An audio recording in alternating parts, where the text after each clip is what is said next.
estar con ustedes esta mañana. La verdad que es de mucho gozo el poder venir cada domingo y encontrarlos aquí con ganas de escuchar la palabra, con ganas de alabarle a Él también. Hoy vamos a comenzar un estudio nuevo en el libro de los Hechos. Y miren, hay algo bien importante en el libro de los Hechos, porque el libro de los Hechos nos narra cómo el Señor obró a través del Espíritu Santo, usando a su iglesia para poder compartir el mensaje de Jesucristo. Y esto es algo bien importante para nosotros hoy, porque no solamente es una narración, sino que también es un libro que nos muestra principios importantes para nosotros como iglesia hoy en día. O sea, lo que nos está tratando de transmitir Lucas a través del libro de los Hechos es cómo el Señor usa a sus hijos, cómo el Señor usa a aquellos a los cuales también Él llama. Así que es bueno que nosotros tomemos un tiempo hoy de pronto para analizar este mensaje y veamos cómo el Señor me está usando a mí como parte de su iglesia, cómo el Señor me está usando a mí como parte de sus hijos.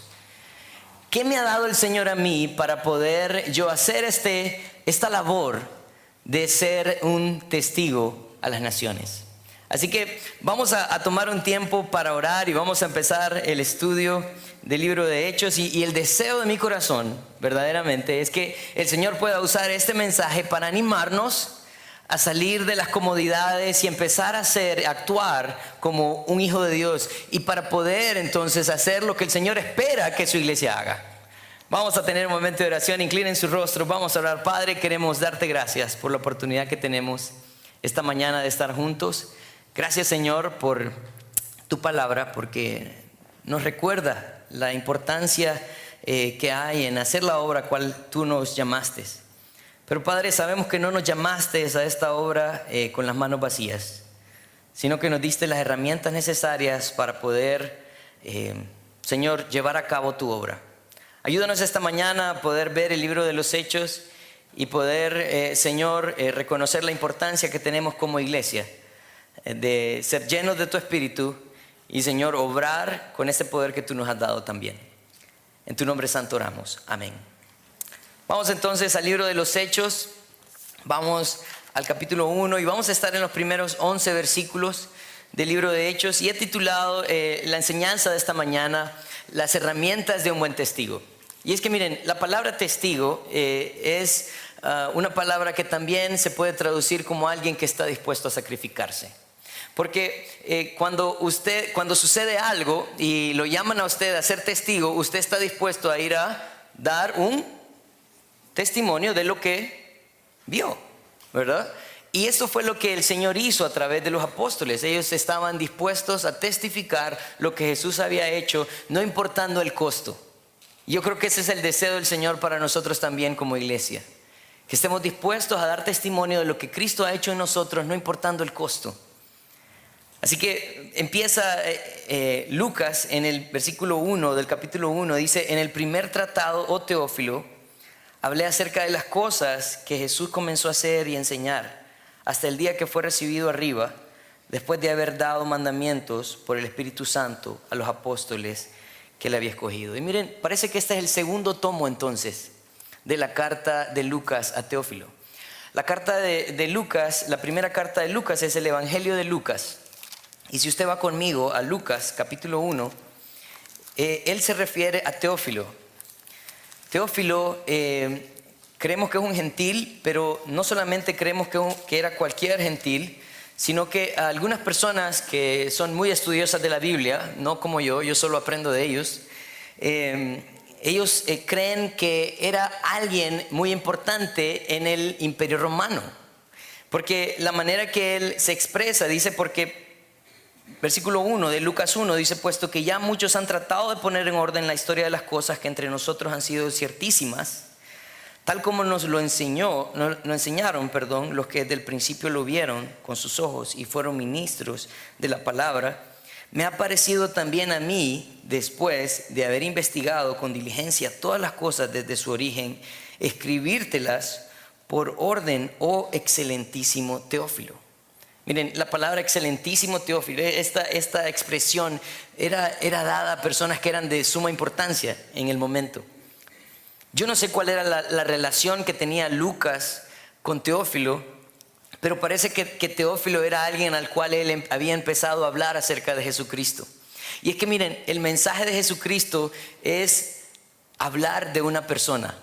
El evangelio se trata de una persona, se trata de Jesucristo. Entonces él está hablando acerca de lo que se había visto, las cosas que estaban entre ellos, y dice el versículo 1, habían sido ciertísimas.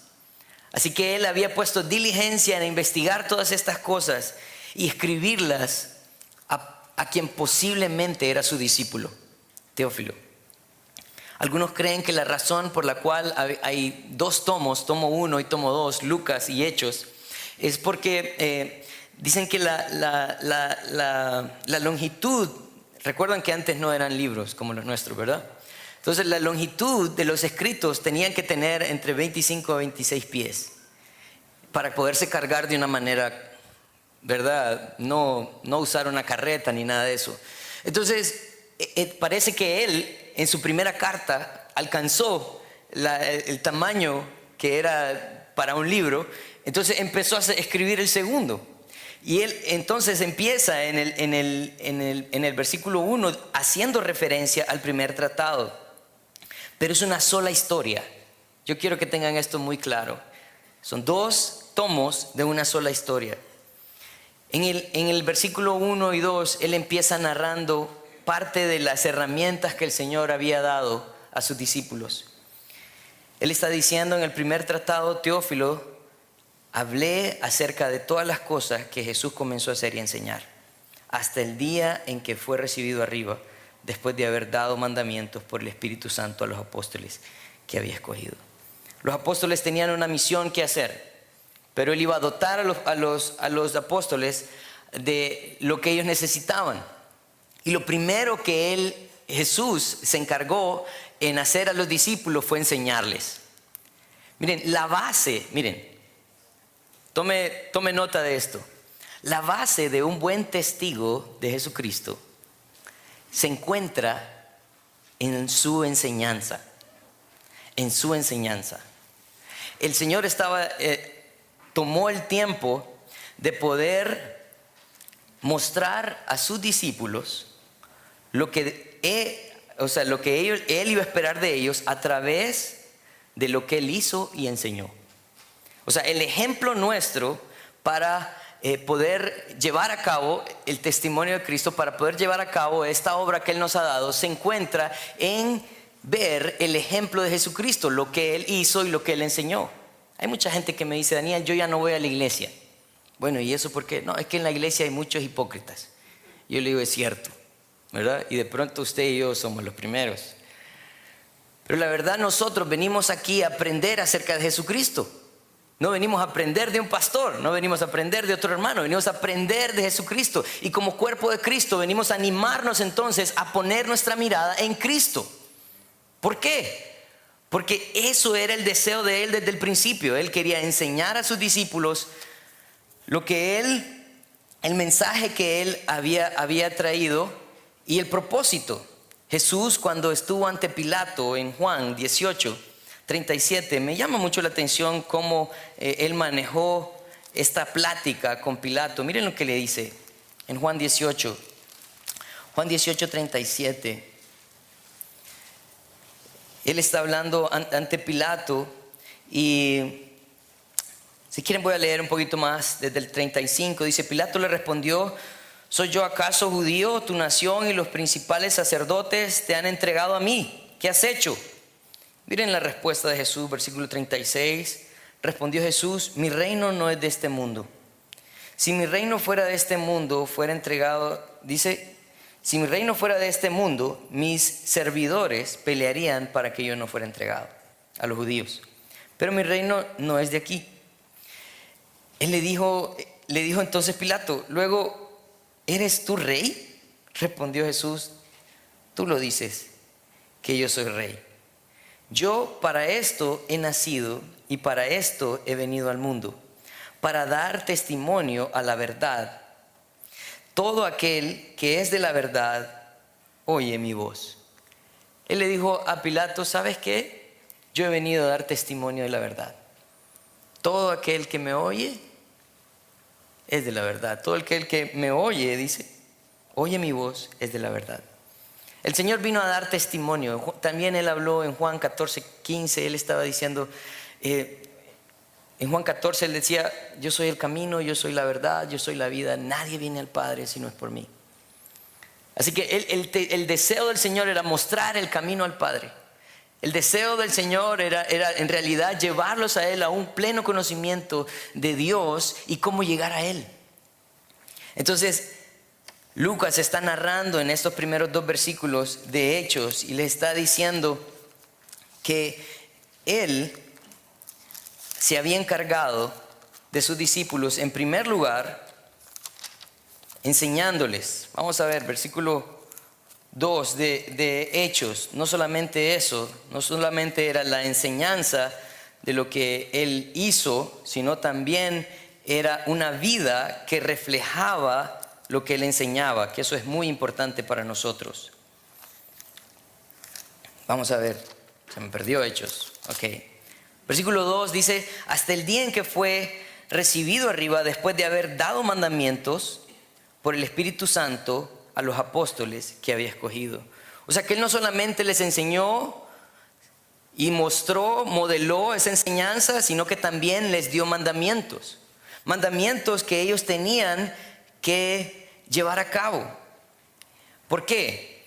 Porque el deseo de Dios no solamente era que ellos lo vieran y escucharan, sino que entendieran que de ahí en adelante ellos tenían que ser un testimonio también.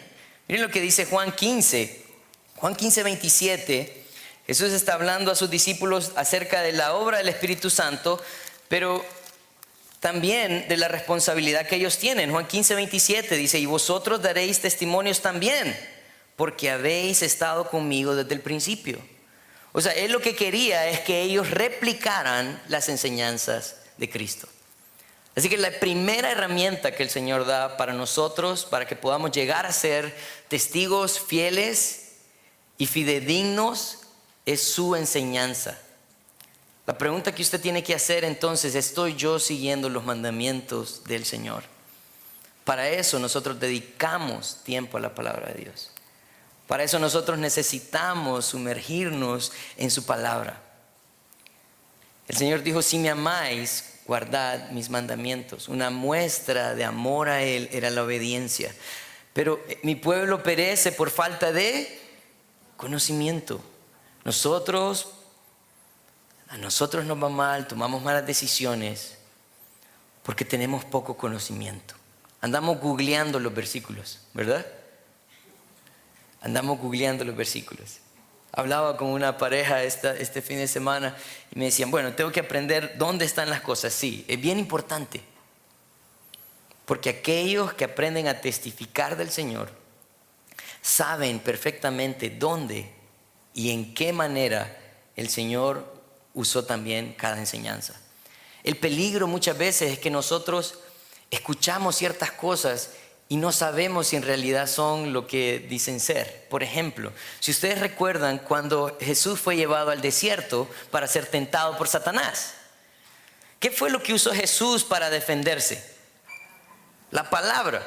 ¿Pero qué fue lo que usó Satanás también? La palabra. Entonces, ¿por qué es importante estudiar la palabra y reconocer que la enseñanza de Jesús es una y tiene un solo propósito? Porque así voy a poder distinguir cuando una enseñanza no viene de Dios, aunque parezca buena, pero no necesariamente viene de Dios. Entonces, el fundamento que el Señor está dando para que sus discípulos vayan a hacer la obra se encuentra en la enseñanza, en los mandamientos que Él dejó. En el versículo 3, no solamente les dio su enseñanza, sus mandamientos, su ejemplo, sino que también dice, a quienes también después de haber padecido se presentó vivo con muchas pruebas indubitables, apareciéndoles durante 40 días y hablándoles acerca del reino de Dios. O sea que, miren, hay algo bien importante en esto. Porque la obra de Cristo, yo puedo de pronto verla en tres partes importantes. ¿Por qué era importante su vida? Bueno, porque necesitábamos el ejemplo, ¿verdad?, de Cristo. Necesitamos ver sus méritos. Hay algo importante en cuanto a la enseñanza de Jesús, porque los judíos que estaban en contra de él, los fariseos, no hallaban qué decir cada vez que él enseñaba. Y ellos decían, se preguntaban, ¿y este de qué universidad viene? Y nadie sabía de dónde venía él, y ellos se preguntaban, ¿y quién te ha dado la autoridad? Y ellos no sabían qué responderle a Jesús. Y Jesús les respondía con autoridad. Pero ellos no sabían qué responder, se quedaban callados. La razón era porque Jesús tenía los méritos. No solamente eso, sino que la muerte de Jesús confirmaba la promesa que se encontraba en Isaías 53. Cuando él hablaba de un cordero que iba a ser sacrificado para salvación del mundo. Entonces, no solamente era importante su vida por sus méritos, sino también su muerte para perdón de pecados, pero su resurrección validaba o garantizaba que él era quien decía ser. Y el pastor Kid estuvo hablándonos un poco acerca de esto la semana pasada, pero esto es bien importante: su vida por sus méritos, su muerte por el perdón de pecados, su resurrección como garantía de que él es quien dijo ser. Así que él vino a ellos, según el versículo 3, después de haber padecido. O sea, ellos pudieron ver su vida, no solamente su vida, sino su padecimiento. Y dice que se presentó vivo, dice, con muchas pruebas indubitables, apareciéndole durante 40 días y hablándoles acerca del reino. ¿Por qué era necesario? ¿Por qué era necesario que Jesús se apareciera a sus discípulos para confirmarles, no una vez, no 2 veces, sino dice ahí que fue por cuánto? Por 40 días. Por 40 días. ¿Por qué será que el Señor tuvo que usar 40 días, creen ustedes? ¿Cuál es su problema? ¿Cuál es mi problema en cuanto a Cristo? Que nosotros no confiamos en Él. Aún viendo los milagros y la maravilla que Él nos ha mostrado de ser el Hijo de Dios encarnado, muerto por nuestros pecados, resucitado el tercer día y exaltado a la diestra del Padre. Él ocupaba 40 días para ir y estar con sus discípulos, mostrarle quién era verdaderamente Él. Lucas, en el libro de Lucas, él habla acerca de la dureza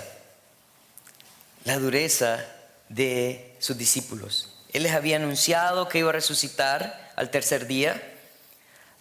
Ellos no tomaron en serio. Cuando llegaron las mujeres en Lucas 24, versículo 10, dice, era María Magdalena y Juana, María, madre de Jacob, y las demás con ellas, quienes dijeron estas cosas a los apóstoles. Miren el versículo 11. Mas a ellos les parecía locura las palabras de ellas y no le creían. A ellas les parecía locura la noticia de que Jesús había resucitado. Y saben, en cierta manera tenían razón. Nunca nadie había resucitado a los muertos. Nunca nadie había resucitado a los muertos. Aunque Jesús les había dado el mensaje, ellos no creían. Yo no sé si ustedes recuerdan la incredulidad de Tomás. Eso está en Juan 20. Juan 20, 24, el 29. De pronto no voy a ir ahí, pero de pronto lo narraré un poco. Cuando ellos están hablando acerca de que Jesús ha resucitado, Tomás dice, si yo no meto mis dedos en sus llagas, no creo. ¿Y qué sucedió? El Señor llegó y le dijo, meta el dedito aquí, pruebe. Y el Señor estuvo con ellos por 40 días enseñándoles. Así que el Señor no solamente se encargó de enseñarles a través de su vida, a través de su muerte, sino que también les dio un testimonio que le verificaría que Él verdaderamente era el Hijo de Dios. Él entonces se dedicó, dice el versículo 3, en esos 40 días también hablarles acerca del reino de Dios. Pero en el versículo 4 y 5, Él les da una instrucción. Versículo 4 y 5, Él dice, y estando juntos les mandó que no se fueran de Jerusalén, sino que esperaran en la promesa del Padre, la cual les dijo, oísteis de mí, porque Juan ciertamente bautizó con agua, mas vosotros seréis bautizados con el Espíritu Santo dentro de no muchos días. Miren, y esto es bien importante y quiero que pongan mucha atención a esta parte, porque hay muchas personas que toman estos versículos para dar una enseñanza equivocada de lo que significa el bautismo del Espíritu Santo. El Señor estaba diciendo, saben, no se vayan todavía, tienen que esperar. No se vayan todavía, van a esperar, porque el Padre les dio una promesa. La promesa era que les iba a dar al Espíritu Santo. Miren lo que dice el libro de Juan, versículo 37. Yo quiero mostrarles qué significaba tener al Espíritu Santo. Jesús lo explicó antes de que el Espíritu Santo viniera, pero Él les explicaba qué significaba la obra del Espíritu Santo, o qué venía a ser el Espíritu Santo. Juan 7:37 dice, en el último y gran día de la fiesta, Jesús se puso en pie y alzó la voz diciendo, si alguno tiene sed, venga a mí y beba. El que cree en mí, como dice la Escritura, de su interior correrán ríos de agua viva. Esto dijo, ¿de qué? De Él. Vamos a ver, de pronto estamos un poco dormidos todavía. Entonces, esto dijo del Espíritu que había de recibir los creyentes en Él, pues aún no había venido el Espíritu Santo porque Jesús no había sido glorificado. Entonces, la obra del Espíritu Santo era de saciar su sed, en primer lugar, saciar su sed, ¿verdad? Si vamos unas paginitas más adelante, en Juan 14, Jesús vuelve a hablar acerca del Espíritu Santo en Juan 14:16 y dice, y yo rogaré al Padre y os dará otro consolador para que esté con vosotros para siempre. La obra del Espíritu Santo era una compañía. O sea, Él no solamente iba a saciar mi sed, sino que también me iba a acompañar. Ahí en el mismo capítulo 14, versículo 26, miren lo que dice. Dice, mas el Consolador, el Espíritu Santo, a quien el Padre enviará en mi nombre, Él os enseñará todas las cosas y os recordará todo lo que yo os he dicho. Así que también la obra del Espíritu Santo era poder recordar las enseñanzas del Señor. Entonces, ven, yo quiero que ustedes vayan tomando nota de estos versículos, porque de pronto esto es lo que significa el bautismo del Espíritu Santo. Vamos a ver. 15:26, ahí mismo en Juan 15:26 dice así, pero cuando venga el Consolador, a quien yo enviaré del Padre, el Espíritu de verdad, el cual procede del Padre, Él dará testimonio acerca de mí. O sea, el Espíritu Santo da testimonio acerca del Señor. Miren lo que dice ahí mismo el 16:7, dice, pero yo os digo, la verdad os conviene que yo me vaya, porque si no me fuere, el Consolador no vendrá a vosotros, mas si se fuere, os lo enviaré. Y cuando Él venga, convencerá al mundo de pecado, de justicia y de juicio. Entonces la obra del Espíritu Santo también es convencer al mundo de pecado, justicia y juicio. Miren ahí mismo en el 13:14, siempre del 16. Dice, pero cuando venga el Espíritu de verdad, Él os guiará a toda verdad, porque no hablará por su propia cuenta, sino que hablará todo lo que oyere y os hará saber, las cosas que habrán de venir. Él me glorificará, porque tomará de lo mío y os lo hará saber. Así que la obra también del Espíritu Santo, según estos versículos, Él nos guía. Él nos guía. Cuando usted tiene a Cristo en su corazón, Él lo guía. Él lo guía.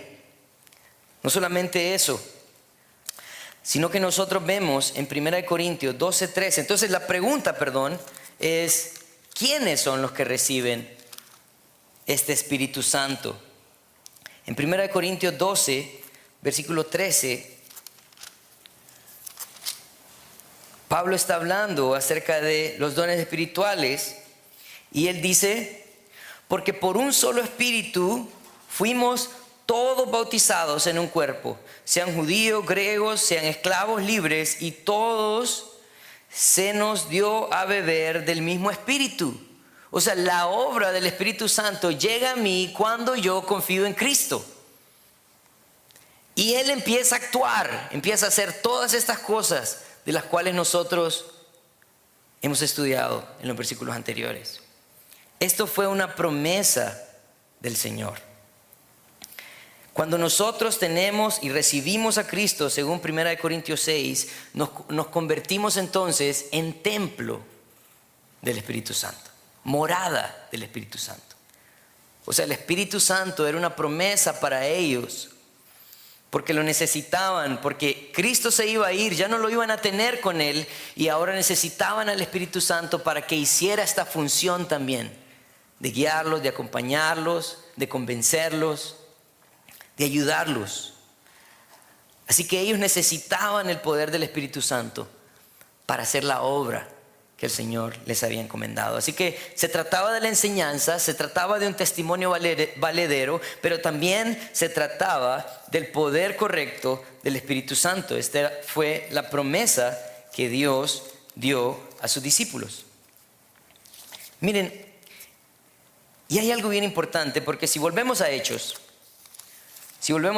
capítulo 1, al parecer Dios había hecho la obra a través de su vida, a través de su muerte, a través de su resurrección, pero esta obra tenía que continuar para establecer el reino de Dios. Definitivamente el reino de Dios no era algo terrenal, ¿verdad? Era algo espiritual, era algo en el cielo. Pero mire lo que sucede en el versículo 6. Versículo 6 del capítulo 1 de Hechos dice: entonces los que se habían reunido preguntaron diciendo: Señor, ¿restaurarás el reino a Israel en este tiempo? Parece que ellos están diciendo: Señor, de pronto ellos no quieren preguntar, pero solo por curiosidad, ¿le ganamos a Roma? O sea, ¿volvemos a tomar nuestra posición o cómo va a ser esto?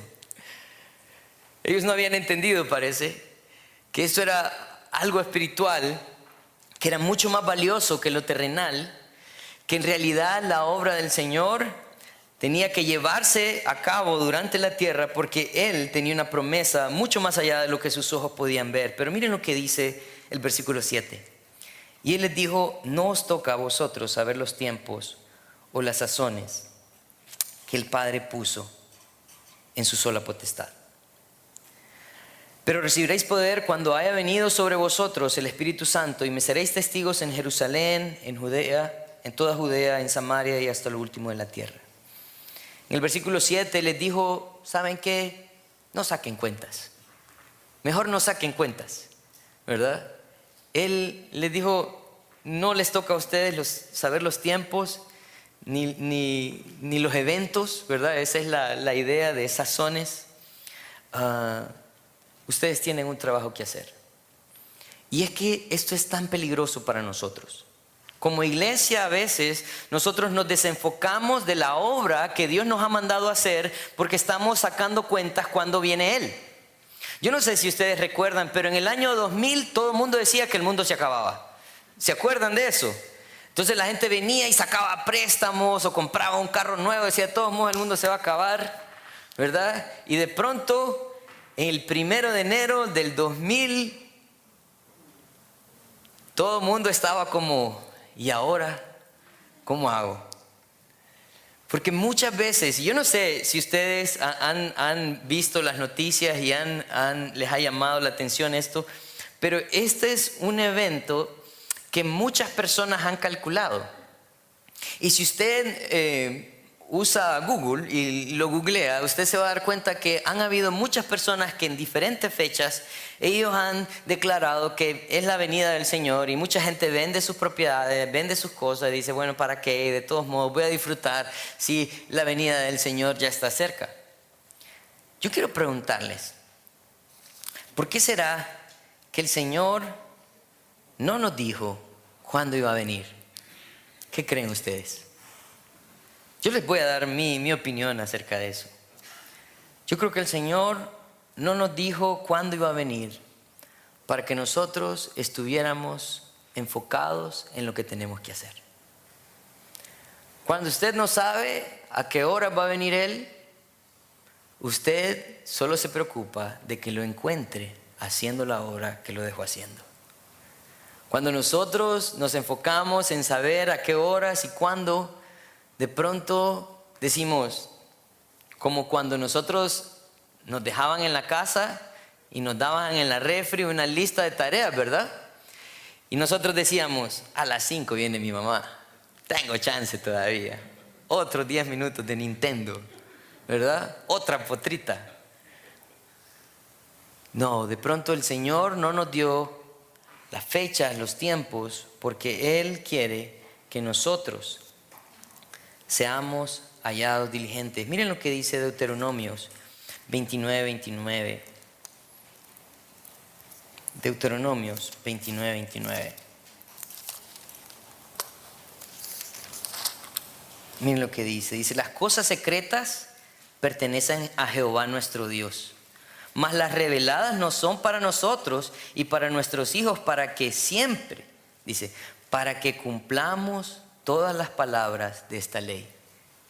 Las cosas que Dios nos reveló, no se preocupe por ellas. Preocúpese por las que Él sí reveló. Eso es lo que está diciendo.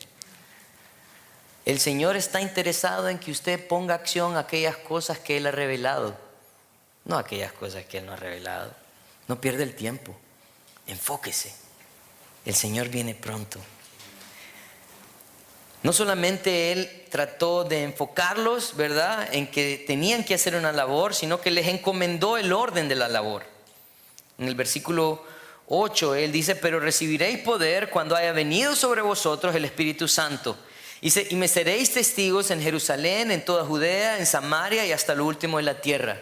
Y hay personas que a veces tienen un poco de discrepancia con este versículo y también con el versículo que está en Mateo 28:19, la gran comisión, porque Él dice, hay gente que dice, hey, pero en Mateo 28 dice que tenemos que ir a ser discípulos a todas las naciones, pero aquí dice que tenemos que ir a Judea, Samaria y hasta lo último de la tierra. No son dos mensajes diferentes, es uno solo. Lo que sucede es que Él nos da un orden por dónde vamos a empezar, y esto tiene lógica. Piénselo conmigo. ¿Qué pasa cuando usted está dispuesto a mostrar de Cristo a la gente de Choluteca y San Pedro, pero no a la gente de Tegucigalpa? Piénselo. ¿Cómo lo va a considerar la gente de Tegucigalpa? Nos fuimos un poco lejos, pero ¿qué pasa si usted está dispuesto a compartir de Cristo, a ser un ejemplo a la gente en su trabajo, en su escuela, donde usted se desenvuelve, pero no en su casa? Piénsenlo. ¿Qué pasa? ¿Cuál es el error ahí? Usted dice, no, yo a los de la casa no, que se pierdan. De todos modos, mi hermano se pone mis zapatos y eso a mí no me gusta, ¿verdad? Y mi hermana dice, se pone, qué sé yo, mis camisetas. No. Hay un orden y un propósito.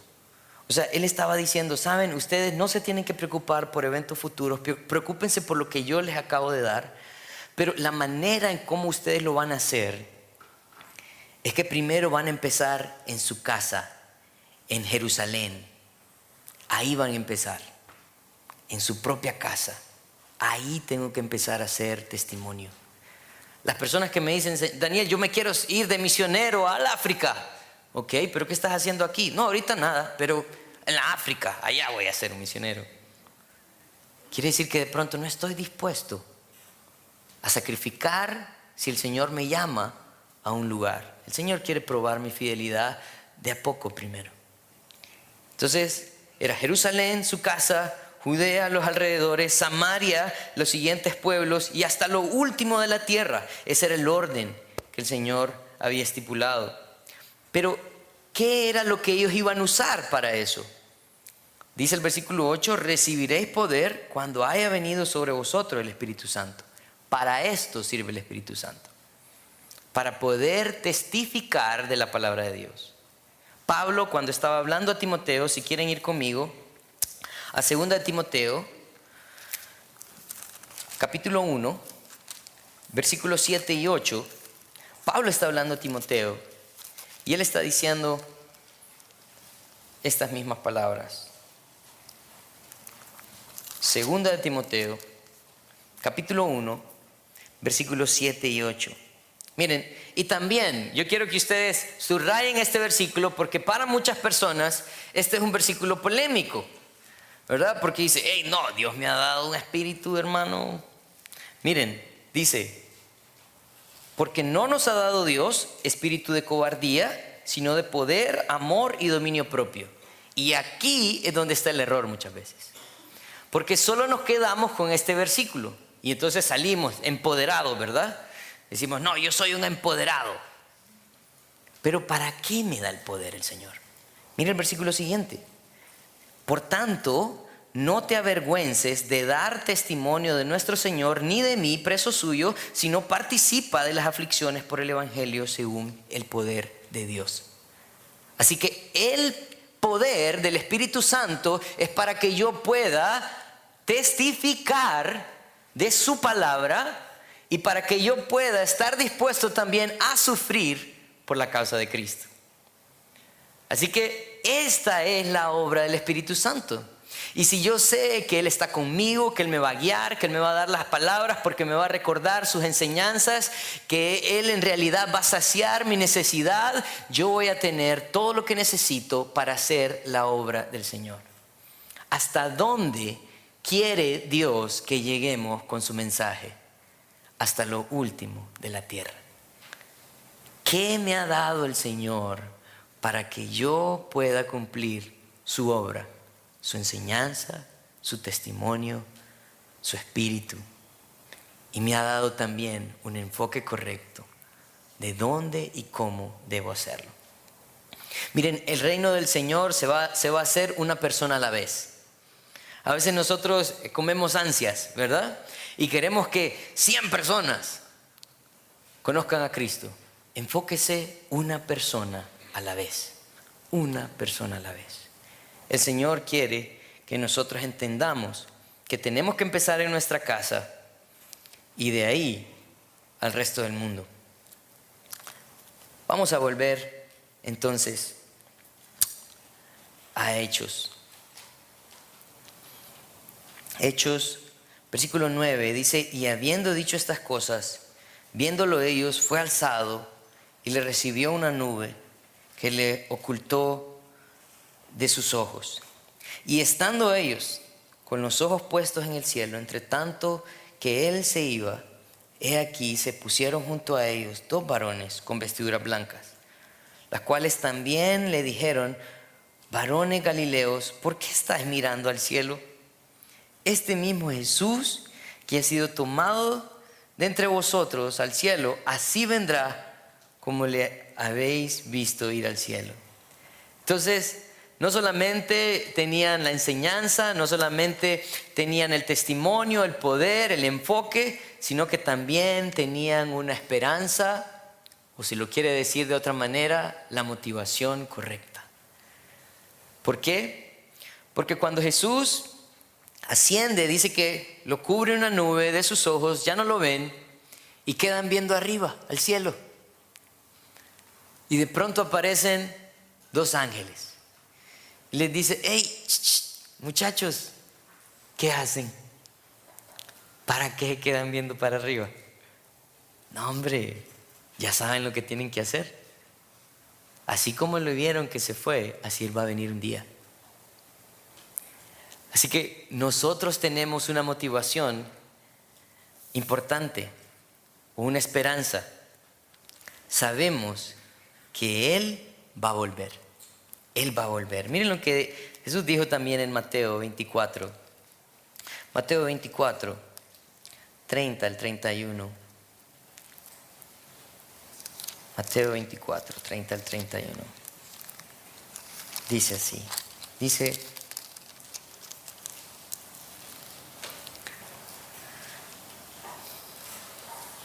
hablando acerca de su venida, dice: entonces aparecerá la señal del Hijo del Hombre en el cielo, y entonces, dice, lamentarán todas las tribus de la tierra y verán al Hijo del Hombre viniendo sobre las nubes del cielo con poder y gran gloria. Versículo 31 dice: y enviará a sus ángeles con gran voz de trompeta, y juntará a sus escogidos de los cuatro vientos, desde un extremo del cielo hasta el otro. Así que no se preocupe cuando Él va a venir. Él le va a avisar que ya está aquí. Mientras tanto, nosotros tenemos que reconocer la obra que Él ha puesto en nuestras manos. Él va a venir. También Juan en Apocalipsis 1:7. Este libro que a veces le tenemos miedo, pero es un libro que tiene tanta bondad y amor mostrado. Dice en el versículo 7 del capítulo 1, dice: he aquí que viene con las nubes, y todo ojo le verá, y los que le traspasaron, y todos los linajes de la tierra harán lamentación por él. Sí, amén. Yo quiero ser de aquellos que anhelan su venida.